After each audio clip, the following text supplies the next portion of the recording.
Hello കൂട്ടുകാരെ, school തുറക്കുമല്ലേ? നിങ്ങൾ പുതിയ ബാഗും കുടയൊക്കെ വാങ്ങിയോ? ഞാൻ വാങ്ങാൻ പോവാണേ.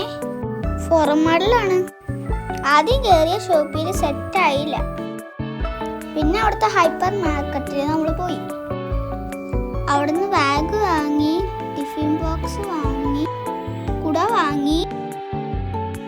സ്കൂളിലോട്ട് കൊണ്ടുപോകാൻ എല്ലാ സാധനവും അവിടെ ഉണ്ടായിരുന്നു. അവിടെ ഇഷ്ടം പോലെ ബോക്സും പൗച്ചും കൂട്ടിയിട്ടേക്കുമായിരുന്നു. ആസ്റ്റനോട്ടിൻ്റെ സ്പൈഡർമാൻ്റെയും അങ്ങനെ ക്യൂട്ട് പിക്ചേഴ്സ് ഉള്ള എന്തൊക്കെ സാധനങ്ങളാണ്. ഞാൻ ഡോണറ്റിൻ്റെ വാട്ടർ ബോട്ടിൽ വാങ്ങി. പിന്നെ കുറേ നെയിം സ്ലിപ്പും സ്റ്റിക്കേഴ്സും പിന്നെ പെൻസിലും സ്കെയിലും വാങ്ങി ഇറങ്ങി. പുതിയ ബാഗും പുറത്തിട്ട് ഞാൻ അവിടെ ഓടി നടന്നു. എൻ്റെ ഫേവറേറ്റ് ഫുഡായ മന്തി കഴിച്ചു. അപ്പം അത്രേ ഉള്ളൂ ഗൈസ്, ബൈ.